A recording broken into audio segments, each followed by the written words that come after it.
introduce a bill to audit the refugee resettlement program. For those that don't know, here's what happens. The federal government has a pot of money, and they make this pot of money available to contractors.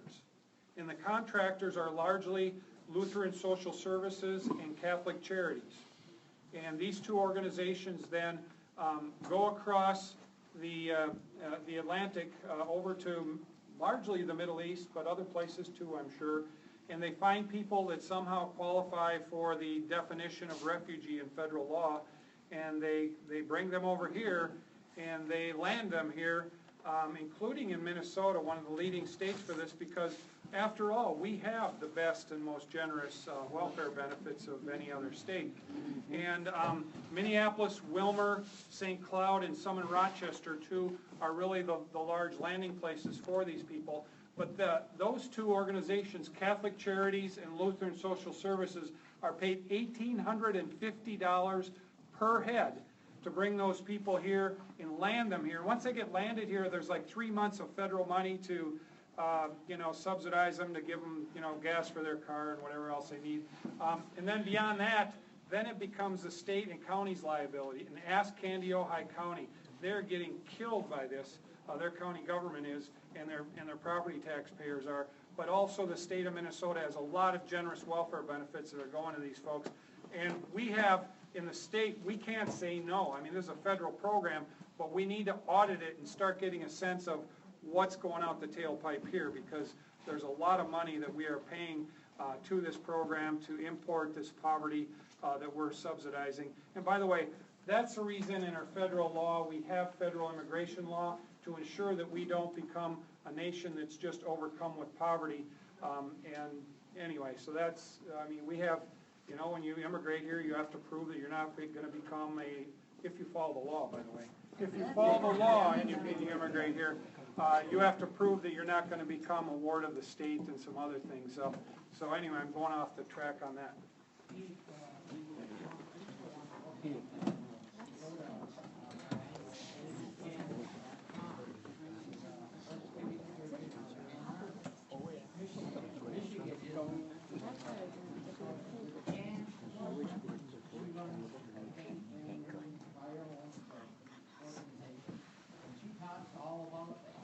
So they want to be crickets, that's fine. Go on DaveJanis.com and his show. She's been on many times. About St. Paul. Yeah, it's getting bad in the state. I wanted to just yeah, we're not, at least to the extent I'm given, I don't know that we know exactly where they're landing them and that type of thing.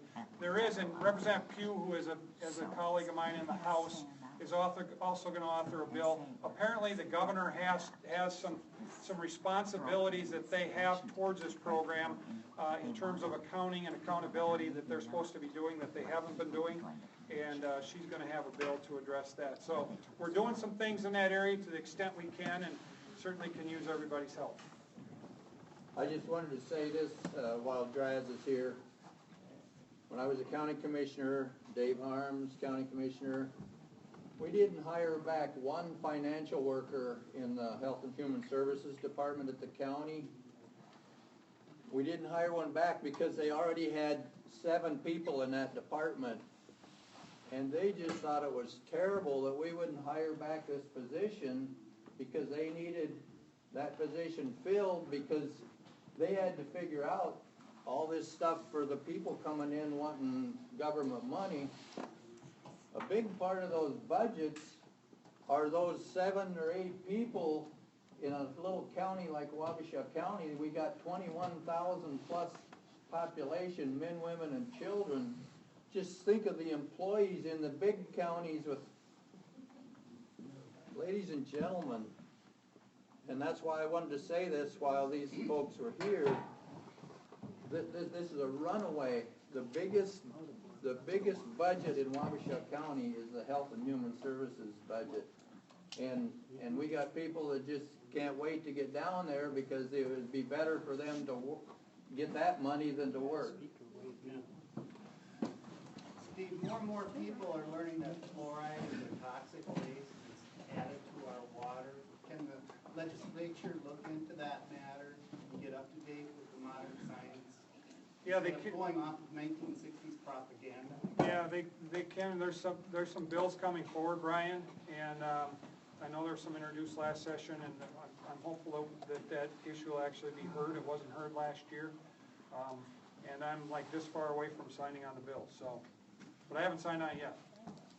And logging in our state parks, I was in Carly Park and I pretty much trashed the entrance there. If anybody goes in there, you'll see a little bit of logging is probably a good thing, but when they start clear cutting things.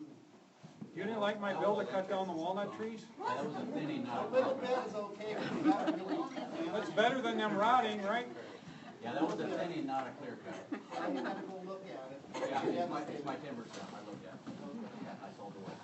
I've talked to a lot of people who are really upset about it. But, I think Chad and you, Brian, will take care of this afterwards. Anything else, guys?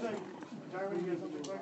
Yeah, one thing, I've been listening to all this conversation, and I'd like to have everyone in here who was a vet stand up. All right.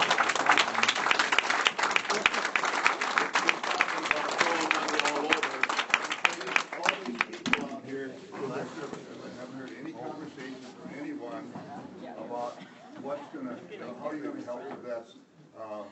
Majority of us that are here can stand up there. There are a lot of them out there that have problems. So what are we going to do to help these vets that are less well off? We're gonna stop taxing their pension benefits, so they'll actually retire here instead of Florida, Texas, Tennessee, and South Dakota.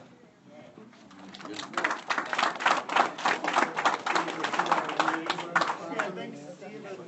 Mike, have to get going. So I have to